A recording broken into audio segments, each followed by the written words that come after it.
Hi, everybody. I wanted to take a couple minutes to introduce this new podcast that I'm working on right now. It's called the Degenerate Art Podcast. And before I talk to you about where the name came from, I want to talk about where the germ of the idea came from. Now, I've produced a couple podcasts: the Aldaid Audio Map podcast and the Kentucky Muck podcast. And those are both very different podcasts from each other. The Kentucky Muck was a news and opinion kind of thing, and Aladaid is an oral history project that is ongoing, but is sort of in the background right now because this is the new project that I want to focus on. The idea came from originally I thought about it with when our governor here in Kentucky, Matt Bevin, first took office, and one of the first things he talked about doing was cut funding for the Kentucky Arts Council. And a lot of people got up in arms and were, signing petitions and talking about saving the arts. And all that is well and good, and it didn't really change anything. He didn't cut it as bad as he originally said, but the funding was still cut, and that was a strategy on the administration's part so that everybody could walk away with a victory. Later, after Donald Trump was elected president, one of the first things he said he was going to do was defund the National Endowment for the Arts and the National Endowment for the Humanities because he didn't think that those things were important. And again, people were up in arms like, we need to save the arts, we need to save the arts. And that's all well and good, but the problem is that maybe we've been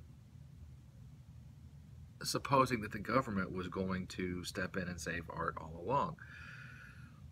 I'm all for government funded art, but I don't think that the art is going to end if they pull the plug.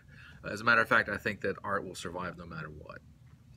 And so what I want to do with this podcast is go to the source and talk to artists about their art, because I think that's the best argument, the best way to make an argument that art matters. Because not only talking about art and process, but how that art talks to, addresses, and lives in the world, because it does. And rather than, and maybe other, I think it's other people's strength that they can sign petitions and wave signs and talk about going to the polls and decide which party is going to save the arts, and neither one will, by the way. For me, my argument is this podcast. I am very pleased to have the first podcast focus on my longtime friend and mentor, George Eklund. He's a poet, a translator, and a retired educator. Newly retired educator, as it happens. And so I'm very excited to be able to focus on him, to broadcast a discussion with him in his studio in his house in Kentucky. And I'm going to be posting clips from that leading up to the podcast dropping, which I hope will be in the next couple weeks, if not sooner. But before I sign off here, I want to talk a little bit about where the name comes from, Degenerate Art. Trying to figure out names for things has never been my strong suit. And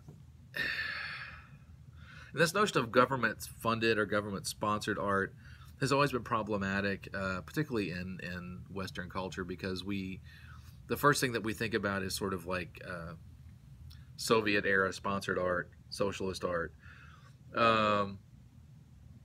which actually produced some fine work, but it also restricted a lot of things.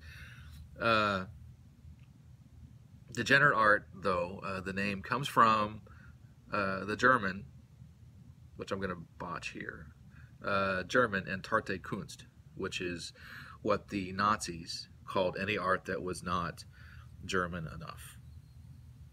This included art that was by or about Jews, or considered too Jewish,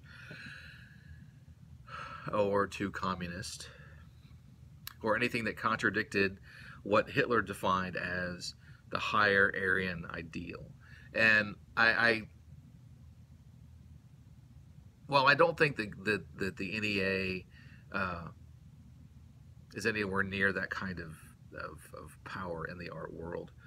Uh, I think culturally we're going through this process of trying to determine what is and what is not American, and what is and what is not democracy, and whether we're going to stay a democracy. And one of the things that makes a good democracy, a healthy democracy, is freedom of speech and freedom of expression. And art is the most supreme above all that. And all the arts, not just, when I say art, I don't mean just painting. I mean painting and poetry and music and pottery and theater. All of it matters. All of it is at the heart of the democratic idea. It's the heart of a free society. And it's also our memory. Historians don't remember. Historians go back and look at what artists did and extrapolate the story. Or they go back and look at letters that people wrote. Historians don't make history. Artists make history. Artists make memory. People who take the time to sit down and write something down. That's what matters. And I hope with this podcast that I can demonstrate that and encourage that. And also I'm looking forward to some really neat conversations with people who are endlessly fascinating. So be looking for some first outtakes of my talk with George Eklund. And I'll be talking to you soon. Thanks. Bye.